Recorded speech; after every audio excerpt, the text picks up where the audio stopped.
People have been playing with small balls of stone, clay, or marble since ancient Egyptian and Roman times. Today's marbles are actually made of glass and used for industrial tasks as well as games. Glass is not only inexpensive and durable, but also quite beautiful.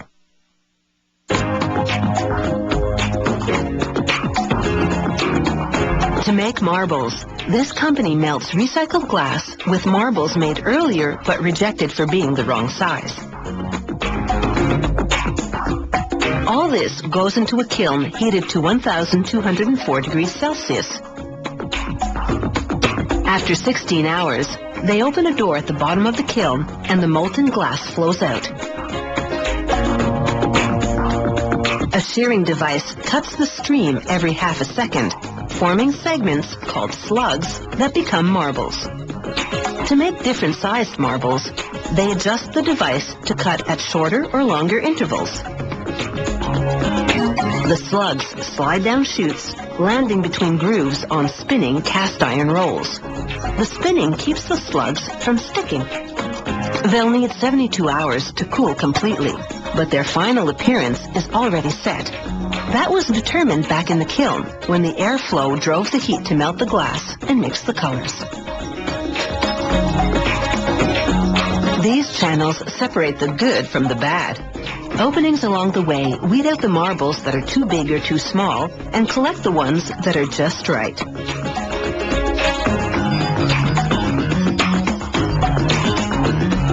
More intricate marbles are handmade.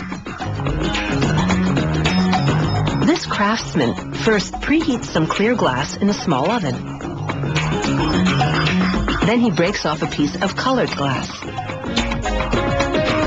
After the clear glass has melted in the furnace overnight, he gathers some on a steel rod, then picks up a chunk of preheated colored glass with it. He forms a knob and works the mass into a long string that's up to 5 meters long and thin as a noodle.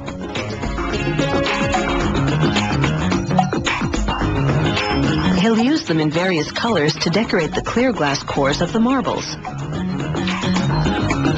He gathers a clump of melted clear glass on the rod and shapes it with wet newspaper, which won't stick to hot glass. After shaping the end, he rolls the clump on several preheated colored glass strings. Then it's back in the furnace. He repeats these steps up to 3 times and rolls the clump on a metal table to even out the surface between each trip to the furnace. Then he adds a layer of clear glass on top. With another tool now, he stretches the clump to about 1/2 meter long. He'll use this to make several cores. To make the second layer of the core, he rolls a 5 centimeter long segment onto colored glass slivers called ribbons. After rolling them in the furnace to melt them, he flattens the ribbons with pliers and snips off the excess at the ends.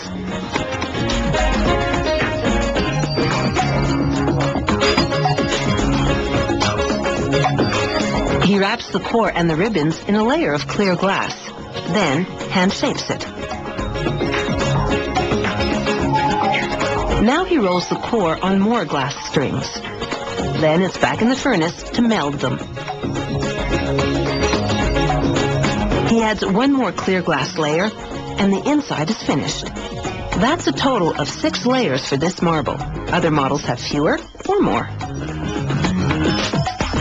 The craftsman shapes the glass with several metal and wooden tools.